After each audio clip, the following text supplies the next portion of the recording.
Step into the world of power, loyalty, and luck. I'm gonna make him an offer he can't refuse. With family, cannolis, and spins mean everything. Now, you wanna get mixed up in the family business. Introducing The Godfather at ChumbaCasino.com. Test your luck in the shadowy world of The Godfather slot. Someday, I will call upon you to do a service for me. Play The Godfather now at ChumbaCasino.com. Welcome to the family. No purchase necessary. VGW Group. Void where prohibited by law. 21 plus. Terms and conditions apply.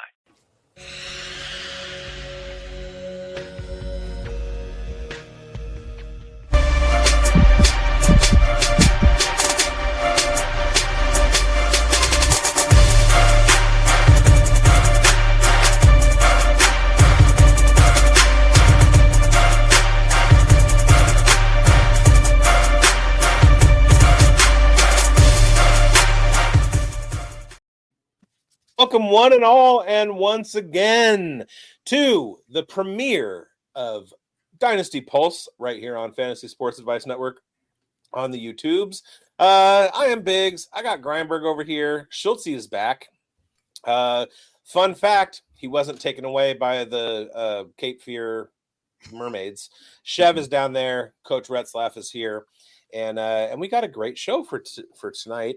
We're going to be talking rookie quarterback roulette. That's a French word that Grindberg made up because he's from Canada. And so we're going to go round the table and with our special guest and talk rookie quarterbacks. So that should be fun because everybody here agrees on everything, right, guys? Yeah.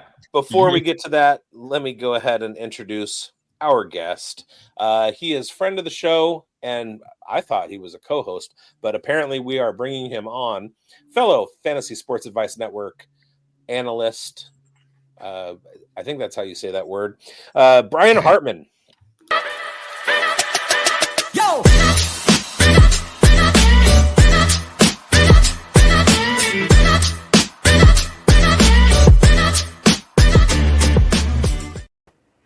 Before we had a dearth of Brian, now we have too much Brian.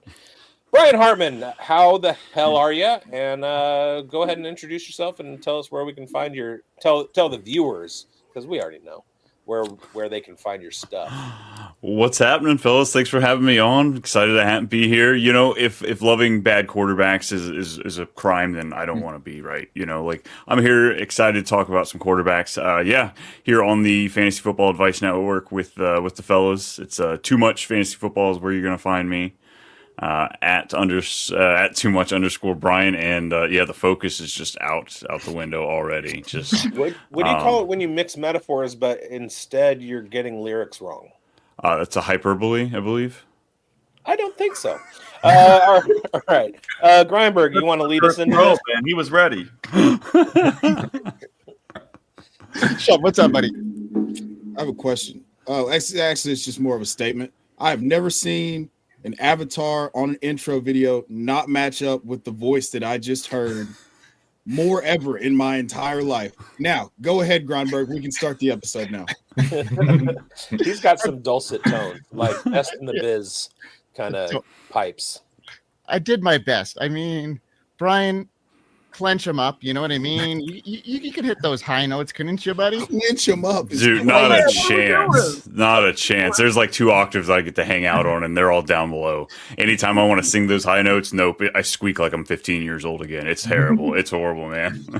That's awesome. All right, fellas. With the draft being, just a week away, it's time to dive into some of the most polarizing and There's most a draft? Yeah, there is, exactly. Are you going to be there, bigz? Yeah, but it's next week. I better get going. Next week already. Yeah, we're a week away.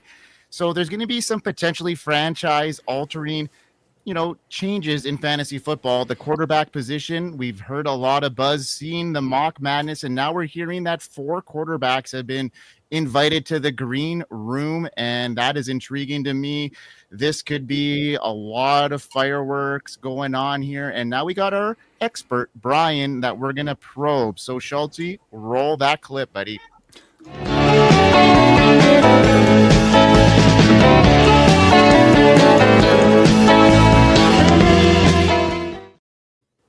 All right, we're here probing our expert, and Brian, today we're talking rookie quarterbacks, and Schultz, Oh, no, who is it? It's Coach today. Coach gets the first question. Hey, first up, it's a beautiful thing. Brian, what's the best read you have on Shedeur Sanders? Raiders 6, Saints 9, Steelers 21. They're the teams that have been floated about by Louis Riddick, and Deion Sanders are very tight. So there's just been a lot of conversations going. And then what's leaked out has been that preference by the Shedeur Sanders camp. What can you make juxtaposed with maybe even Jalen Milroe? We're hearing he could creep into the first round. Is there a Shedeur Sanders slide? And who would creep up? Would it be Jaxson Dart flipping? Or would it be Milroe condensing in with just a small slide on Shedeur Sanders? What's your read? It's interesting. The two of the main three teams that you have, where Sanders could be going are in the top 10. At this point in time, like if I'm making the bet today, I think Dart's going ahead of Sanders. I think Sanders is going to get picked up by one of these teams in the 20s, and Dart gets, he gets the dart thrown at him. Sorry for the horrible, but like I that's just where I'm feeling now. The talk is all over the place. Todd McShay's been the main one I've been kind of like honing in on, listening, and like it just seems so much like Sanders could be falling. I think that might be for the better. At least the 2025 season. I'm so much higher on Sanders if he goes to the Steelers versus going to the Raiders or the Saints. Most likely he's going to have to sit. They just signed Geno. The Geno's going to at least get a crack at it there for the Raiders. And then as well down there for New Orleans. As long as Derek Carr is healthy, the dude's owed $80 million. Like, they can't cut him. They absolutely cannot cut him this year. So I think we're locked in there with both of those guys. So at least for the 2025 season, I would love to see him go down to the Steelers. And I mean, it's Arthur Smith. We're going to want to pull our hair out a little bit, but I mean, it's a solid team around him. Man, I love that. And what we predict, what will or won't happen, I just feel like the word that we're getting, there's going to be a shift. And it's kind of funny. I like the fact that because I've been getting that sense that there could be a flip with Jaxson Dart and Shedeur Sanders. Granted, it doesn't necessarily mean we rank them differently or, we align the position of the scheme fit to our pre-draft evaluations. But very interesting there that there could be a shift. I can kind of see the possibility if the Raiders did pass on Shedeur Sanders and it goes 9 to the Saints, that the Saints go in on Jaxson Dart. And then the Steelers would be in a position, I think, at 21, maybe to have to trade up, be aggressive. So that'll be very interesting. I like your take on that. Interesting. I just want to throw in there that we have the New York Giants who have signed Russell Wilson and Jameis Winston in the offseason. They also have Tommy DeVito. And I don't think they can be out of the sweepstakes at this point. If they were to go ahead and cut Jameis Winston for 2025, it would be a $3 million cap hit. That's pretty affordable, especially when you're bringing on a rookie deal and you don't have to pay it out for another 4 years at least. So I would not count. Plus, we have the immortal brain of Joe Schoen, who is always known to do the best thing for his team in the draft. So for the Giants, and Schoen has come out and said, well, we just did that so that we could have our options open. I'm pretty confident that Shedeur is going to either Cleveland or New York. I don't think that those signings in New York are preventing Shedeur from landing there at all. So you're saying three is still in play for Shedeur Sanders? I think so, yeah. I'd like to see him trade back into the first rather than take him at 3. Like at this point, there's so much like discourse on it. Like I feel like they could get a value letting him picking him up a little later, but I don't know. But we're talking about the New York Giants. 100%, man. As the Raiders fan, are you wanting to see Sanders land in New York? Absolutely. 31 other teams, but Vegas, please. You holding out for next year? I think their plan is to grab somebody in like the 3rd or 4th and just have them sit. Aiden O'Connell's still there. He has shown that he can at least spot start. Bradley Carter is, he's in Vegas and he's they like him. UDFA out of South Alabama, son of one of the defensive coordinators from Indy, who shall remain nameless because he's terrible and should never work in the NFL again. But yeah, I think they're okay kicking the can down the road. Interesting. All right. Okay. So let's move on to another quarterback that's going to, been the buzz in this early round topics. And Chev, you got a little bit of inkling to talk to Brian about your guy here. Well, maybe not your guy, but a guy that you've, have some apprehensions about. Well, Brian, first and foremost, thank you for bringing you and your voice box to our illustrious show, and gracing us with your tones and presence. Now, I do have a question here.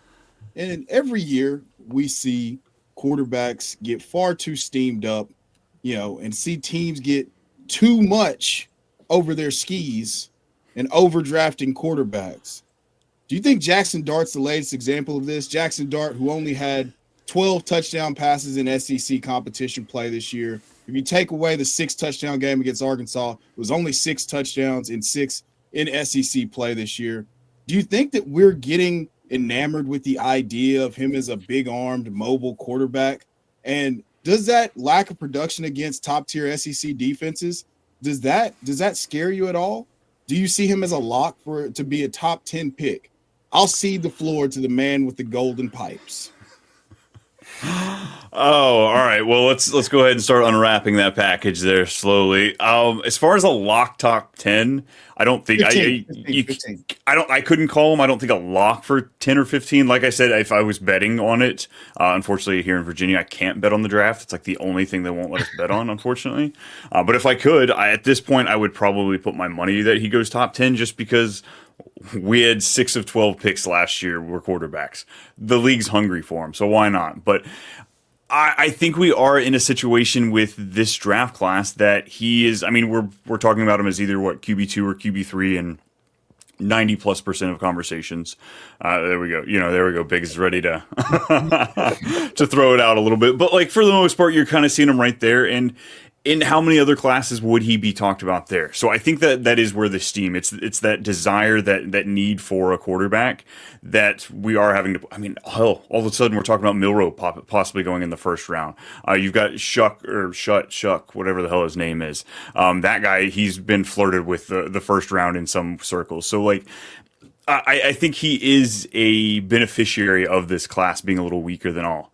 End of the day, though, the dude does have a bit of a rocket, and he can run the ball. So, like, it's enough for me in fantasy that I'm willing to be interested. And in most circles, I'm going to be more interested in him than Sanders, no matter the landing spot, purely because of the way he plays ball versus Sanders. What is Sanders' ceiling? Probably maybe top 5, top 8, for a handful of seasons. But Jaxson Dart could give you number 1 overall finishes. So, not that he would, but I'm just saying with his mobility, he puts himself in that bucket of a player that could give you that without having to throw 45+ touchdowns. Oh, I love that. I just took him in 2 of my startups, but I asked that question solely to piss Bigz off in the manner in which I phrased it. So, yeah, I wanted to ask that because it does seem that he's getting the steam of a lock top 15 pick at this point. Some people, have him as their bona fide QB1 somehow or another. I don't really, but that's that's just who would how do it happens. that? I wanted to hear you talk about it because now it is wrinkled into my brain along with every single bass clef that you uttered just now. So yeah. The floor is anybody else's. My favorite part of that was when Chev started off with our crew and he said illustrious when I thought he was going to say humble, which are antonyms. You're right, Chev. We are not humble. This is the best show on the internet. No, I recognized it and I don't disagree with you. I don't think that Jaxson Dart should be going in the first round. I don't think any of the quarterbacks in this class should be going in the first round, but such is the state of the NFL. And, that's where we are at. Fair. All right. Well, lucky for us in our drafts, they're not going to be mock anymore. They're about to be real in our rookie drafts. we're going to be afforded 3 Shough quarterbacks, likely in that first round. Then, of course, we'll see how much things buzz up for Jalen Milroe. Granted, he'll probably be buried on a depth chart. So love it for fantasy football. Helps us jam in that first round rookie capital. So you bring up Jalen Milroe, Coach. Let me ask Brian. Is this scenario where you see Cam Ward going number 1, Shedeur Sanders falling to Cleveland or New York, Dart going to New Orleans, and Milroe winding up in Pittsburgh in the first round of the draft? Is that something that you think is out of the question? Out of the question? No, it's the NFL. Anything's, I mean, what is it? Brenton Strange went in the first round a couple years ago. Like, come on. The Patriots are in the draft. Of course, anything's possible. Hey, come on. Colts fan. I got to do it. But no, I don't think. And if it lays out the way you said, I would want Milroe over Sanders in every single draft. I'd probably want him over. Would I want him over Ward as well? I don't know. That actually might be a little bit of a toughie for me, but I would want him over Sanders 100%. Oh, hey, how about break it down. 6 points and 4 point leagues. I don't know if that even changes it too much for me. Like, just the rush with Ward and Milroe. I think I might take Milroe in both. Like, we're going to get into that conversation here, but like, we're talking about Ward and where his skill set is, but I don't know, that rushing upside, man. Again, Colts fan, Anthony Richardson, he's got me on the hook, so why would I not be? All I'm saying, guys, there's a realistic chance here that Milroe goes to the Steelers because of the situation that happened in New Orleans. Derek Carr's shoulder is a question mark. That could be what he's playing as an angle, but it could force New Orleans' hand to pick a quarterback, and that is going to steam up another guy, and Pittsburgh's in the market. I think that's a really good fit for Milroe, honestly, and that could be fantasy gold. I said it on our forecast show earlier today. I think that's a really good fit for him, and I think he could be very good with Metcalf and potentially George Pickens, and then you never know what happens at running back. A guy could slide, like an Ollie Gordon in the Steelers could be very, very, very good for fantasy. Bedmates. Yeah, I love it. And that could be a possibility here, guys. So I'm going to move on to my question here for you, Brian. And it does have something to do with Jalen Milroe. So I'm going to throw this your way as a diehard Colts fan. You've already hitched your real-life hopes and potentially your dynasty roster hopes to Anthony Richardson. But let's talk about Jalen Milroe, a freak athlete with a big arm. He's got questions as a passer. Does that sound familiar to you? Well, it does, right? You know what I mean? He's got the kind of AR5 style trajectory. But for Milroe, is he more of an A-rich light without the ceiling? What are your thoughts on him? And what I just, kind of alluded to, with this first round draft capital now being invited into the green room. And, there's a lot of speculation here. And we know what a quarterback with his talent could, if they hit in the NFL, they're huge, right? That could be the next, Cam Newton type scenario, right? Oh man, it's an interesting one. So it's funny you call him Anthony Richardson light, like that's probably what you'd smack the label on, but it's not necessarily a bad thing in some sense of the word. Like Anthony Richardson, he's a tank. The way he moves, he's just giant. Jalen Milroe, he moves faster. Like he moves better than Anthony Richardson. So I think he has that edge as far as what he could give us on the ground in fantasy. And I think that's why I would like him maybe a little bit more. If you're saying the passing's just out the window and you're asking who's the better rushing upside, I think you're gonna go Milroe over Anthony Richardson. Goal line, maybe you give it to Richardson just because he's a hoss, but as we've seen, he breaks on like 50% of those. No shade, buddy. Good luck this year. Woo! But as far as Milroe, you get the 4.4 speed, huge arm. Funny enough, on my on our show, my co-host absolutely loves George Pickens. He's got a whole bedroom with fat heads of George Pickens. And I keep saying, I'm like, hey, he's going to get traded. He's going to get traded. Why would you need two deep threats like George Pickens and DK Metcalf? Well, honestly, fellas, I think we figured it out. Because when you go get Jalen Milroe, a guy who has the worst short game in the class, of course you would get guys that just run deep. He's either going to scramble or toss it deep. So, I mean, the matchup sounds great if he goes to the Steelers. I mean, it could work out, but that's, again, we went that first round capital. They don't have a second round pick because of the DK trade, but Milroe, it is going to all be about the draft capital for me to have that, that strength to draft him in your rookie drafts. Yeah, but where would he land, though, if he does get that first-round draft capital? Now, is he tailing on the end of the first round now? Is he pushing some of these running backs with high draft capital now because it's such a deep class?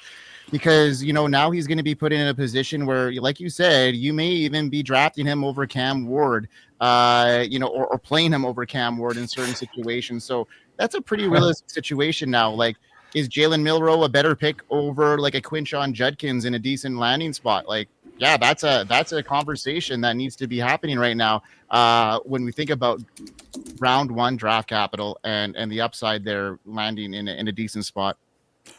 Yeah, I think at this point, if he gets that first round draft capital, he's locked in to be a first round rookie pick. I think you could at that point potentially argue he could be QB 1 through 4. Somewhere in there just because of that rushing upside, because even if he flames out within 3 years like Kenny Pickett did with the Steelers, we could definitely see that happen. Yeah, I mean, but look at what the people in the fantasy community invested into Anthony Richardson, and like with his athleticism, everything that was going in there, the high value draft capital, people were like drafting him, myself included, last year in startups, as the QB4. And that's, after his rookie season where he didn't even play much, right? So that's a reality here. Like, that's how much quarterbacks are coveted in this league, and especially in dynasty startups. Cam Ward, obviously he's the number one pick here, but like whoever mentioned earlier in the show there, that comparison with Jalen Milroe and getting a Steeler landing spot could put him into that top tier range here as far as first round draft capital and rookie drafts. And Chev, I want to hear your voice move a little bit here. Your lips have been stuck in that position. Like, I'm not going to say what, but let's get them. Looks like I just left. What are Chev you doing, man? Somebody put in our private chat, Chev looks like the Pikachu meme. He doesn't. He looks like that little squeezy thing where you squeeze it and the eyes pop out. That's not what pops out when I squeeze it. On this Milroe talk here, Chev. You obviously have something to say. Gentlemen, now Jalen Milroe does have the collegiate, the requisite collegiate starts that we want from a quarterback. He's not going to be like Anthony Richardson, who only started 13 games or however many it was and rotated with a dude who's probably second shift at Amazon now. So for me, I want this to happen for Jalen Milroe. I just don't think that if we're looking at 2025 for the answer, like best case scenario, he lands in a spot where it looks like they're slightly established. But he gets to Jalen Hurts. And so he flashes in a situation where we're not expecting him to play immediately. I think so he has the highest fantasy ceiling. Well, if we're talking in terms of range of outcomes, it's probably him and then Jaxson Dart in terms of like fantasy ceiling. But I think that his floor is him playing running back or being Taysom Hill. So we watched this happen with Anthony Richardson, and we're assuming now he is a guy who is adaptable, who we've seen now them debunking the fact, like him not being able to go through progressions and things like that. I just don't know if he has the tools to play quarter, to throw at the anticipation, to do the things that you have to be able to win in the big boy downs on third down with his arm and not his legs, because he does have a cannon rocket for an arm. And I was questioning myself this entire time we started talking about George Pickens, because of the fact that, I was like, am I your co-host? It's like, I too love George Pickens so much. And I was harmed. I thought about bringing a class action suit for what he did.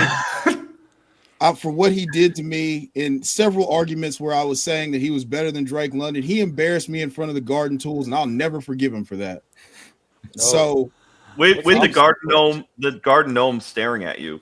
Yeah, all the Garden Gnomes, all the Garden Tools, they're in the yard just staring at me, talk about George Pickens. Anyway, yeah, I just how concerned are you that this just goes very poorly for Milroe if he is a top 50 pick? Who's that question to? Me? Anyone. I mean, there's six of us. Don't everybody answer at once. Let me handle this because I just talked about it on the forecast a couple hours ago with Mike. It'll be launching sometime this weekend or today. Whenever the forecast or decides tomorrow, whenever it launches. All right, let's not forget that there were questions about Josh Allen's passing ability.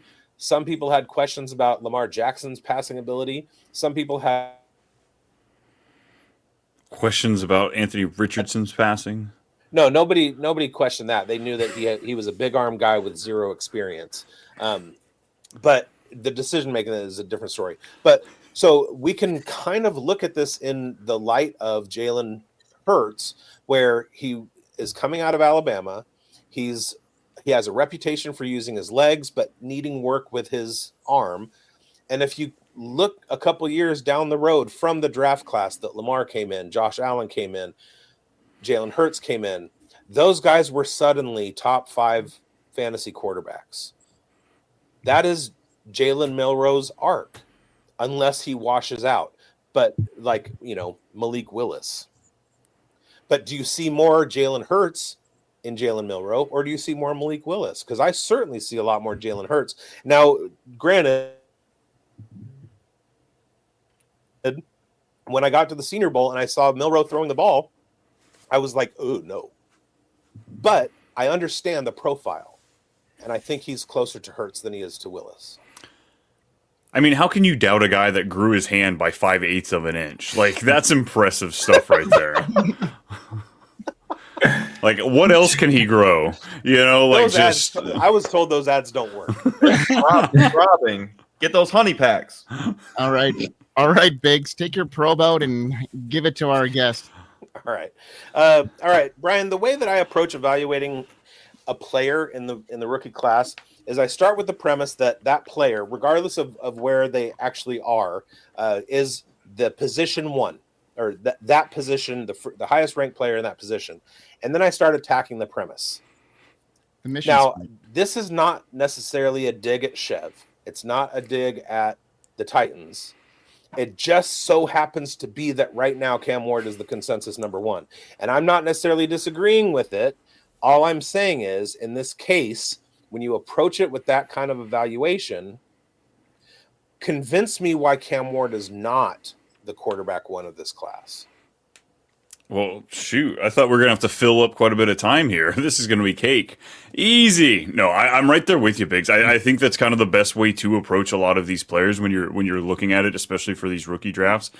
And as we kind of touched on with some of these other quarterbacks, where would you put Cam Ward in last year's draft? Like, where is this guy going to fall in other quarterback classes? Because is he just at that spot because the Titans didn't do anything to address the quarterback position in free agency? So, like, they have to be taking a quarterback. They have to be taking the best one that's ranked. So, like, if those dominoes didn't fall the way they needed to, would Cam Ward be going number 1?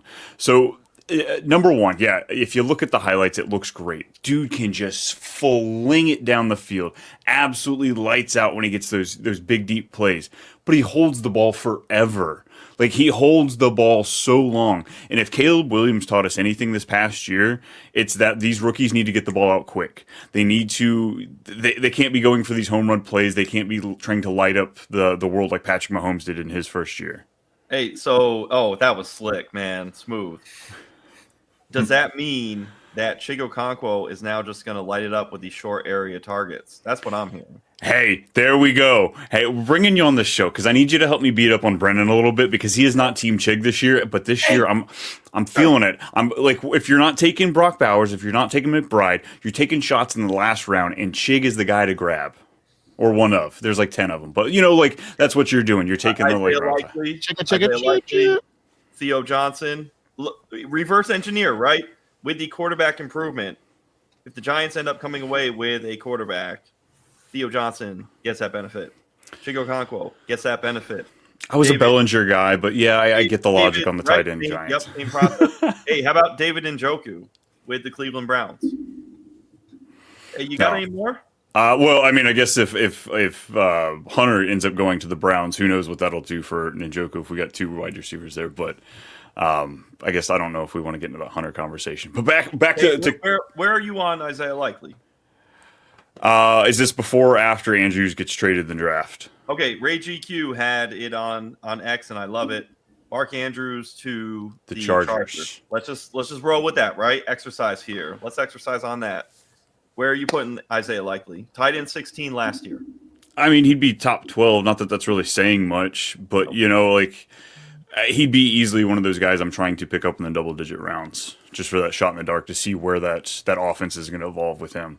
I think he'll just be steamed up at that stage. People will overdraft him because they think of that upside in those couple of games and think that he's going to just, slot right in there where, they're a run-heavy offense, and I just don't see that happening on a game-to-game basis. It's going to be spike games here and there, and I don't think he's going to be a, top, 10 tight end week in and week out like people think he's going to be. Yeah, I wouldn't quite say that he's going to be something consistent, but that's what you're getting in those double-digit rounds. You're picking up a Likely, and then one of those other guys, you're able to kind of swap them based on the matchup there. So back to my question.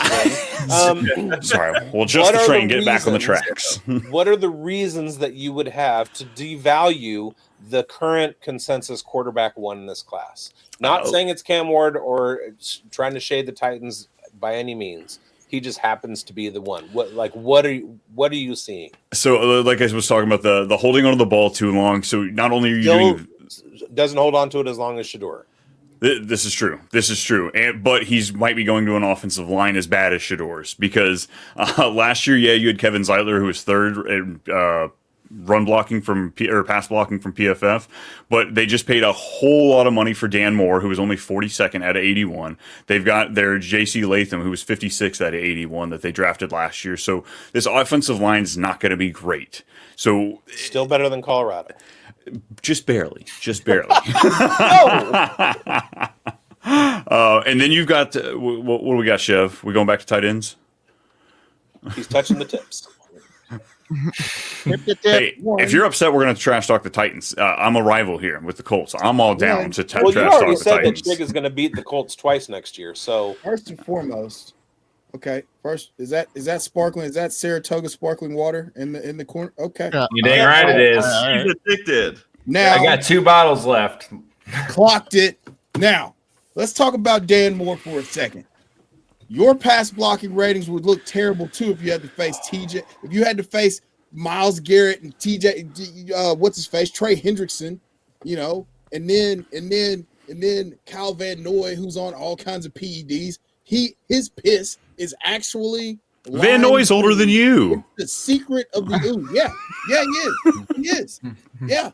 He's got that gummy bear juice that he takes before games, and then he bounces around the gummy bear. Grinding up deer antler and snorting it like a dragon tail. He's on that honey, and we know it. So your division, it's not gonna look great. But he said it's gonna be better than it was last year. They had a dude named Nicholas Petit Monfrere, and he was the biggest joke of an offensive lineman I've ever seen in my entire life. So did he go to Regina College? Petit Monfrere. That's a little. You've never watched Alex Leatherwood. On the right side of the offensive line. So anywho, Petit Monfrere. To say all that to say it's gonna be better. And Cam Ward, War Daddy Ward, two-tone blue. I will be accepting no other questions from the floor at this time. The floor is yours. Your golden voice. You've got quite a bit. I mean, Cam Ward has a potential where he could flourish. He could do well in that offense. Brian Callahan, the coach down there, he's coming from the Bengals, so who knows? Maybe they just all of a sudden turn it up and they just want to toss the ball 100 times or 600 times this year. Doubt it. But I think there is a path that he succeeds, but I also think that there's a path that he succeeds and you're still not happy spending the 102 on him in Superflex drafts? Correct. Yeah, I agree with that. I don't disagree with that. I think, like I said, from a ceiling perspective, Jaxson Dart and running back man, Jalen Milroe are the two highest ceiling plays in the draft. There's full stop, no equivocations. Yeah, Cam Ward is a high-end QB2, low-end QB1 at best. If it hits right, and you get him a weapon that's the caliber of Antonio Brown, which those don't just grow on trees, then he could be a QB. What was that, Big? I had something in my throat. Wait, is Tyler on the show? Tyler? Hey, we finally found someone who's a bigger Treylon Burks truther than bigz, and it's Cam Ward himself. Yeah, Cam Ward. Yeah. Hey, I would not go on Twitch and say that. Top 4, baby. Top 4 receiver in the NFL. It's because he knows they're trying to get draft capital to trade him away. But in all seriousness, though, I don't think it's going to be fantastic for fantasy, but I do think that he's going to be able to keep us in games and operate the offense. So, if he's a middling QB2 for fantasy, that's to me that's a win, because he's not going to throw for 4,500 yards. He's not going to throw for 35 to 40 touchdowns. We don't have the ecosystem to support that. But if he does support Chig to a top 10 tight end season, which I fully expect, and Calvin Ridley's air yards are realized, it could be a little bit better than what we're expecting. I think he's a really good quarterback. Give me some Tajay Spears this season. We have a Let's go. We have a Tony Pollard thing. I just did a buy low video where I talked about Tajay Spears as a buy low, and some dudes in the comments arguing with me that you had to pay multiple, starting with a first round pick to acquire Tajay Spears. So maybe the rent's just a little too high on Tajay Spears. I don't know. I don't know what leagues that you're paying the first for Tajay Spears, but I hope that it works out really well. I just realized that I called Carter Bradley Carter, and I am remiss. Let me ask you this real quick, Brian. So let's just arbitrarily call the top 5 quarterbacks in this class: Ward, Dart, Sanders, Milroe, McCord. Rank them in terms of ceiling and rank them in terms of floor. Ceiling, I'm gonna go Dart, Milroe, Ward, McCord, Sanders, McCord, and then floor, I'd probably go shoot.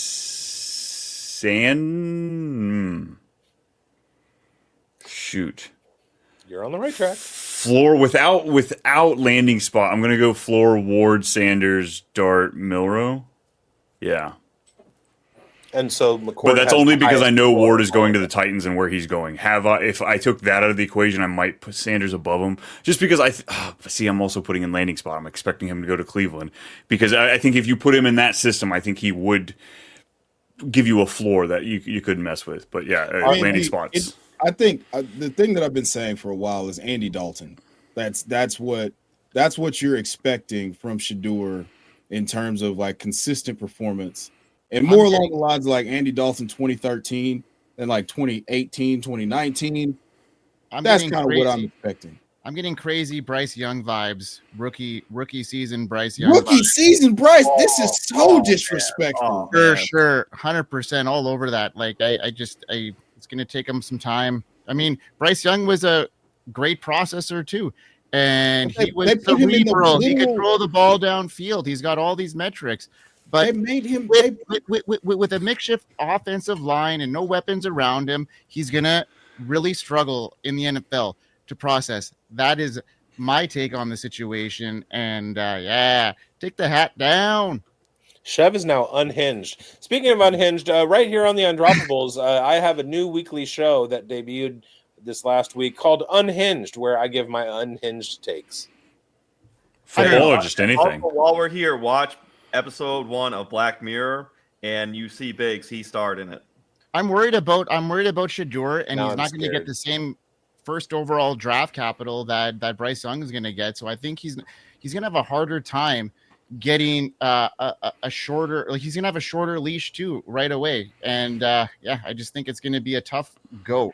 That might be bold. I don't know. Maybe I'm crazy, but I mean, the NFL teams aren't biting either because of all the Deion Sanders takes, and now he's backtracking. So obviously the NFL is not processing Shedeur the same way.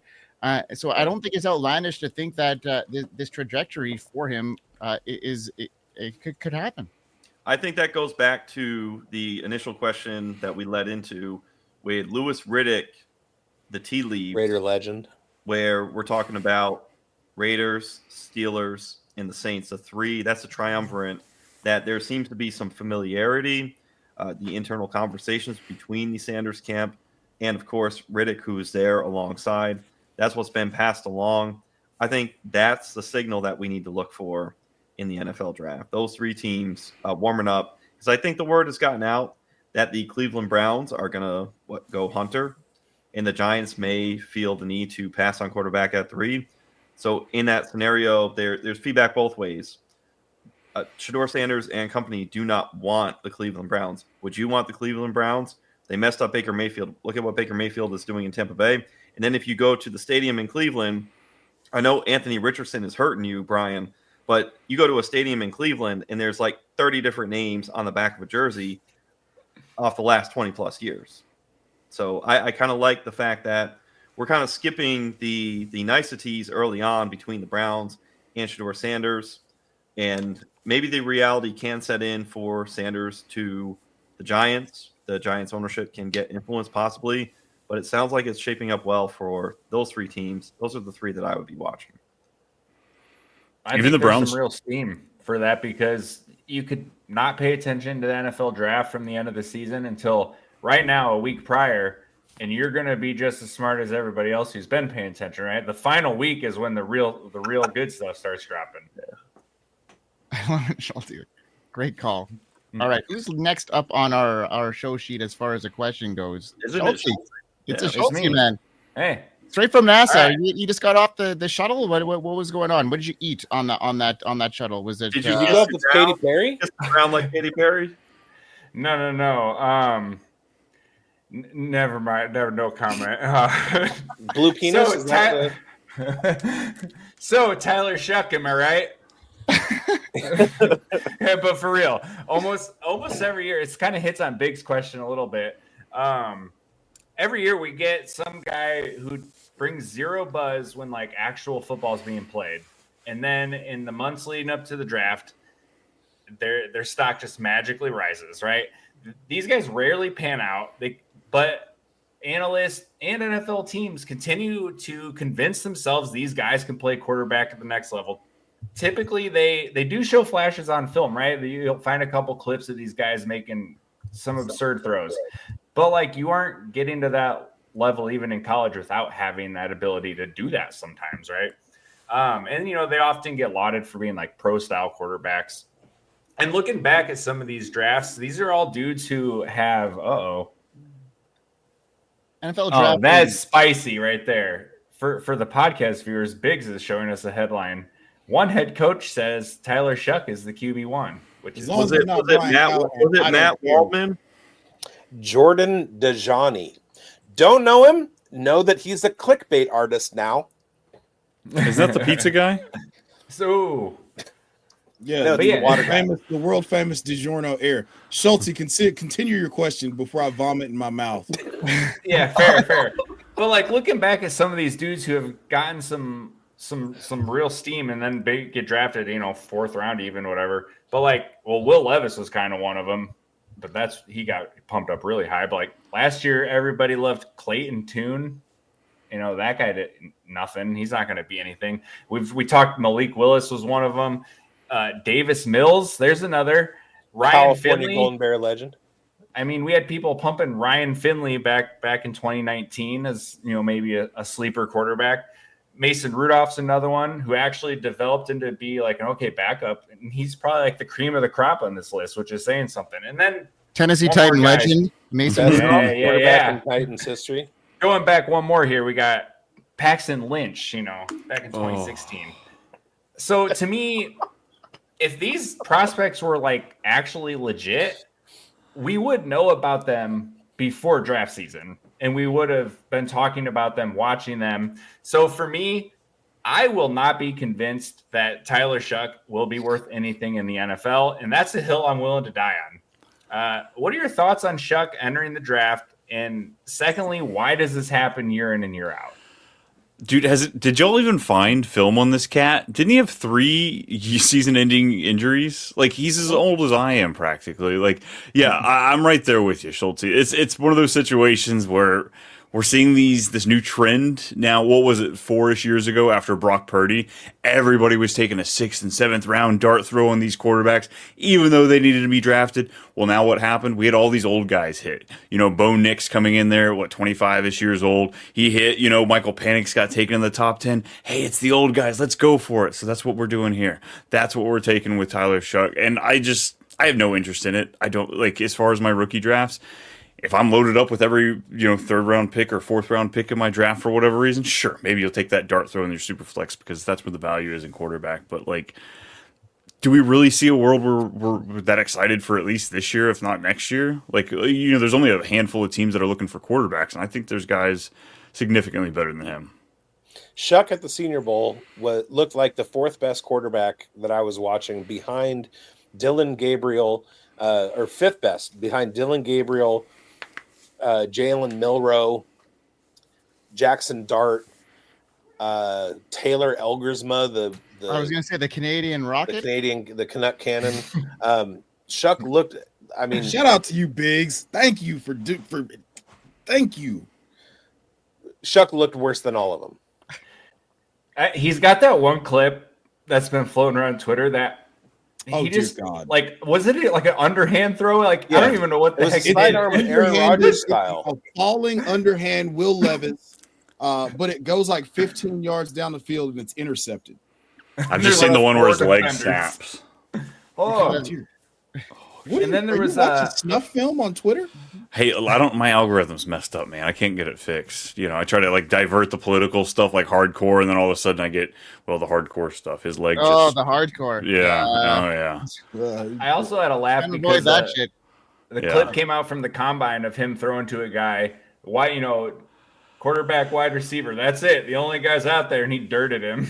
It was. I have to say, it was very underwhelming seeing him, because I'd heard, listening to some podcasts going into the combine, listening for some of these deeper guys. I was like, all right, so maybe he's a name worth watching. No, not at all. The combine had very few throws that were honestly really exciting to watch, and I don't remember one that came out of his hand. Confirmation bias succeeded. Boom. Wow, guys, we covered a good chunk of these quarterbacks. That was a great episode because there's a lot of controversy about the first 4 picks, and now it's really going to even ramp up here even more now as we head into the draft. So looking forward to a great week ahead and a lot of content coming our way. Looking forward to a great week. Boys, what's going on? Ryan, am I going to see you in Green Bay? No, unfortunately not. I will be locked up virtually with these 3. We'll be doing shorts in between all of your fun live content you'll be doing from Green Bay. Yeah. Don't lie to us. Don't lie to us, with Brian. You're auditioning for the role of Mufasa in Mufasa 2. Hell yeah! Stop it. I was going to say, James Earl Jones thinks that Brian has a deep voice. Hey, everything the light touches. Tell us about Bell Atlantic. Give us a little Bell Atlantic, Hey, they got to subscribe before we get that. Come on. Come on. There we go. Yeah, hit that subscribe button, folks. And remember, we're kicking it live on the Fantasy Sports Advice Network, on the Undroppables Network. Be sure to check us all out on all our socials. And bigz, take us home like you always do so great. Thank you all for watching. Make sure that you go to Fantasy Sports Advice Network and subscribe, and also go to the Undroppables and subscribe. And like Mike said, watch all our content, and we'll help make you better fantasy players. We hope you win. And order some pickles. Yes. Oh, sorry, I forgot about that. Nope. Cut it. No.